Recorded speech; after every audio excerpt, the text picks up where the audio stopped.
کی بنیادی ذمہ داری فوج کی نہیں ہے. اکثر لوگ سمجھتے ہیں کہ فوج نے, میں کبھی فوج کو اس کا ذمہ دار نہیں سمجھتا. یہ جب سے یہ دو فیملیز آئی ہیں 90 کی دہائی میں, اس وقت سے فوج نے کوشش کی کہ ان دونوں فیملیز کو اپنی جگہ پہ رکھیں, لیکن انہوں نے فوج کو بھی بالکل اتنا انکمپیٹنٹ بنا دیا کہ مشرف کے فوراً بعد اس بحران کا فائدہ لیتے ہوئے انہوں نے فیصلہ, زرداری نے امریکہ کو ایک میمو لکھا تھا اور اس میں یہی کہا تھا کہ بھی آپ ہمارا کنٹرول فوج پر کروا دیں تو پھر ہم فوج کی تقرریاں اور ہر چیز آپ سے پوچھ کے کریں گے. تو امریکہ نے جنرل کیانی کو کروا دیا, اور پھر کیانی اور زرداری نے مل کے, آپ کو پتہ ہی ہے کیانی نے اپنا زرداری نے تو یونائٹڈ اسٹیٹس اور انڈیا کا جو نیوکلیئر ڈیل تھا, جو انٹرنیشنل اٹامک انرجی ایجنسی میں کلیئر ہونا تھا اس پہ before it could be operationalise, تو ان دونوں نے وہاں ہمارے ایمبیسڈر کو آرڈر دیا کہ تم بجائے اس کو, اس نے ویٹو کروا دیا تھا کیونکہ ساری دنیا کے دوسرے ممبروں نے ہمیں سپورٹ کیا تھا کہ یہ کون سا کرائیٹیریا ہے جس پر انڈیا کو یہ ویور مل رہا ہے نان پرولیفریشن ٹریٹی سے, تو وہ امریکہ دلوا رہا تھا. تو جب وہ ویٹو کر دیا اس نے, شہباز گل تھا اس سفیر ہمارا بیانہ میں, یہ مشہور کرکٹر ہوتا تھا آفتاب گل, اس کا چھوٹا بھائی تھا اور بڑا اچھا سفیر تھا ہمارا, اور اس نے کوئی اس کو انسٹرکشن نہیں دی, اس نے خود ججمنٹ استعمال کرتے ہوئے اس کو ویٹو کروا دیا امریکہ اور انڈیا کے ڈیل کو. اور جب وہ پتہ چلا بش کو, پریزیڈنٹ بش کو, اس نے زرداری کو فون کیا اور زرداری کہا give me 24 hours Mr. President, I'll do it. تو ان 24 گھنٹوں میں اس نے نہ صرف وہ ویٹو اٹھایا بلکہ ایمبیسڈر کو کہا کہ کنسنسس جوائن کرو اور حصہ بنو اس کا, تو وہی کیا. اور وہ بیچارہ شہباز جو ہے وہ 2 سالوں بعد فوت ہو گیا صدمے سے, اتنا وہ, یعنی اس کو اتنا صدمہ ہوتا کہ اس سے اتنا غلط کام کروایا ہے. تو اس کے علاوہ جو اسامہ بن لادن جو چھپا ہوا تھا پاکستان میں لا کے ایبٹ آباد میں, تو وہ بھی تو یہ پھر ہمارے لوگ مل کے حسین حقانی, زرداری, ان سب کر کے پھر امریکہ کی مدد کر کے اس کو مروایا. تو یہ اس قسم کا کام اس وقت سے شروع ہے, اور اس وقت سے ہی جو دوسری شریفوں کی فیملی ہے ان کا ہمیشہ کوشش یہ رہی ہے کہ آرمی چیف کو پولیس چیف بنا دیا جائے. اور یہ راحیل شریف کے زمانے سے شروع تھی, بلکہ اس وقت میں نے ایک آرٹیکل بھی لکھا تھا کہ یہ ان کو ناکامی ہوگی کیونکہ آرمی چیف جو ہیں وہ ان کی ٹریننگ اس طریقے سے ہوئی ہے کہ وہ اس طرح سیاست دانوں کے انفلوئنس میں نہیں آئیں گے. لیکن یہ جو 3 سال کا لالچ ہے یہ راحیل شریف کو بھی خرید گیا. راحیل شریف نے خود ایکسٹینشن لینی تھی مگر نواز شریف نے نہیں دی, تو اس کو سعودی عرب میں شہزادوں کی گود میں بٹھا دیا اور وہ اب تک وہاں محلوں میں رہتا ہے. اور کیانی کو انہوں نے 3 سال کی ایکسٹینشن دے دی, اور اس کے بعد پھر یہ نواز شریف باجوہ کو لے کر آیا, اور باجوہ کو جس وقت نواز شریف سے کوئی شکایت پیدا ہو گئی کہ اس نے باجوہ نے آ کر پھر اپنی چلائی اور عمران کو سپورٹ کر کے عمران کو لے آیا, نواز شریف کو نکال دیا, تو نواز شریف نے پھر اس سے بدلہ لے لیا اور عمران کو پھر ایونچولی باجوہ نے ان دونوں کی مدد سے, شریفوں کی مدد سے اور زرداری کی مدد سے عمران کو ہٹایا. تو یہ سازشیں جو ہیں یہ کوئی امریکہ سازشیں نہیں کرتا, ان کو پتا تھا کہ امریکہ کی خواہش ہے, وہ تو امریکہ کا تو ایک گلوبل ڈاکٹرن ہے رجیم چینج کا کہ وہ جن حکمرانوں کو پسند نہیں کرتے تو ان کی خواہش یہ ہوتی ہے کہ وہ نہ رہے اقتدار میں. لیکن ہمارے کیس میں بھی جب عمران خان تھا وہ بائیڈن وغیرہ اس کو پسند نہیں کرتے تھے کیونکہ وہ ایک آزاد حکمران تھا, وہ پاکستان کی انڈیپینڈنس پر یقین رکھتا تھا, اور اس نے فیصلہ کر لیا تھا کہ وہ کسی جنگ کا حصہ نہیں بنے گا, پراکسی وار نہیں لڑے گا, اور ہم آزادی رکھیں گے, نہ ہم کسی ایک بلاک کا حصہ اگینسٹ دی ادر نہیں بنے گے. تو وہ کر رہا تھا. تو بالآخر وہ جب امریکہ کی خواہش پر یہ ہمارے اندرونی لوگوں نے سازش کر کے وہ کی اور جس پہ اس کو نکال دیا گیا. تو یہ جو ہے نا پاکستان میں اس قسم کی سازشیں, اور یہ نئی بات نہیں ہے, یہ لیاقت خان کے زمانے سے تھی. انفیکٹ اس وقت بھی یہی حال تھا کہ لیاقت علی خان امریکہ گیا, پہلے تو امریکہ نے انوائٹ نہیں کیا تھا لیاقت علی خان کو, لیکن وہ پھر ہم نے یہ کیا تھا کہ راجہ غضنفر علی خان ایران میں سفیر تھا, لیاقت علی خان وہاں سے گزر رہے تھے, ٹرانزٹ کر رہے تھے, لندن جا رہے تھے, تو کھانے پہ ملاقات جب ہوئی روسی سفیر کے ساتھ تو ہم نے ذکر کر دیا کہ اسٹالن کیوں نہیں انوائٹ کرتا ہمارے پرائم منسٹر کو. تو اس نے کہا میں 1 ہفتے میں آپ کو انویٹیشن دلا دیتا ہوں. تو ہمارا خیال تھا کہ جب ہمیں روس بلائے گا, سوویت یونین بلائے گا, تو پھر امریکہ بھی بلائے گا. تو 1 ہفتے میں اسٹالن کا انویٹیشن آ گیا, اور ہم نے وہ انویٹیشن جو ایسے لہرا دیا کہ بھی یہ دیکھو ہمیں انویٹیشن آ گیا ہے. جس طرح عمران نے اپنے وقت میں وہ جو سائفر تھا وہ لہرایا تھا, ہاں تو وہ لہرایا, تو ہم اس وقت لیاقت علی کے زمانے میں ہمارے راجہ مظفر نے اس کو لہرا دیا تھا کہ دیکھو ہمیں انویٹیشن آ گیا. تو خیر امریکہ گیا لیاقت علی خان, بڑا اچھا وزٹ ہوا, 2 ہفتے کا وزٹ تھا, اور آخر میں پریزیڈنٹ ٹرومن نے اس کو کہا لیاقت کو کہ وی نیڈ یور فوج دے دیں, فوجی دستہ کوریا میں ہمارے ساتھ لڑنے کے لیے, کورین وار میں. تو لیاقت علی نے کہا ایبسولوٹلی ناٹ, میرے قائد کا فرمان ہے کہ ہم friendship with all enmity with نن, اور ہم کوئی جنگ نہیں لڑیں گے. تو وہ واپس آ گیا لیاقت علی خان, لیکن امریکہ نے کچھ نہیں کیا. وہ ہمارے اندر لوگ تھے, ایلیمنٹس تھے, جو سول ملٹری بیوروکریسی میں جو امپیریل کنیکشنز والے تھے, جو سوچتے تھے کہ امریکہ کو ہم نے اپنے ساتھ رکھنا ہے یا ہم نے امریکہ کے ساتھ رہنا ہے, اور انہی کی کوششوں سے ہم امریکہ کے پٹھو بن گئے تھے اس وقت کولڈ وار میں. جو 2 پاور بلاک تھے, ہم نے یہ امریکن بلاک, ویسٹرن بلاک, یہ اسی سول ملٹری بیوروکریسی جو امپیریل کنیکشن والی تھی ان کی کوششوں میں. تو یہ ہوا کہ جب ان لوگوں کی سازش سے ہم نے 2 ہفتے بعد لیاقت علی نے ماسکو جانا تھا وزٹ پر. ہم نے سوچا کہ اب یہ چونکہ امریکہ ناراض ہو گیا تو ہم کم از کم سوویت یونین کے ساتھ کچھ بیلنس کریں. تو 2 ہفتے بعد جانا تھا, تیاری ہو رہی تھی فارن آفس میں, اور اس کو مار دیا گیا, اور آج تک کسی کو نہیں پتا. اسی طرح ضیاء الحق, وہ دیکھیے اس نے امریکہ کے ساتھ مل کر افغانستان میں جنگ لڑی, سوویت امپائر کو ڈسمینٹل کیا, اور جب سوویت یونین نکل گیا تو ریگن نے پریزیڈنٹ ضیاء کو کہا کہ ہم تو جا رہے ہیں بس. اس نے کہا کہ بھی ابھی تو اس افغانستان میں اندر سے تو اسٹیبلائز کر دیں. اس نے کہا نہیں, اور وہ چلے گئے. اور اس کے نتیجے میں اب ہمارے ہاں یہ ہو گیا کہ اس نے ضیاء نے ریگن کو ناراض کر دیا ہے, اور پھر دیکھ لیجیے وہ کیسے ختم ہو گیا.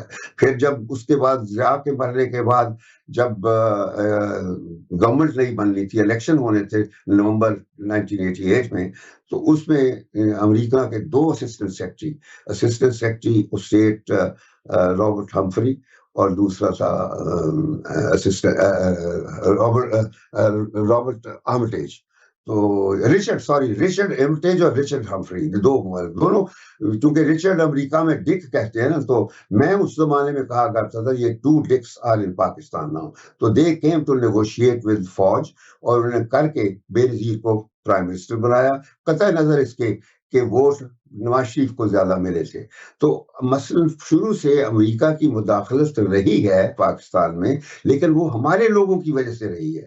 یہ ہمارے سیاستدان ہیں, انہوں نے پہلے 9 سال آئین سازی میں گزارے, سازشوں میں گزارے, فوج کو اتنی سپیس دے دی کہ وہ آج تک وہ سپیس سے پھیل کر اب اتنے اس کی رول ہو گیا ہے کہ آج تک وہ چل رہا ہے.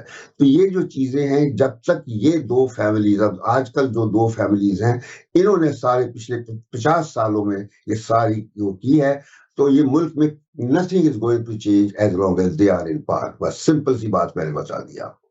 بہت شکریہ جناب شمشاد احمد صاحب, آپ کا بہت ساری ایسی چیزیں جو شاید عام آدمی کے نوٹس میں نہیں تھیں وہ بھی آج پتہ چلی.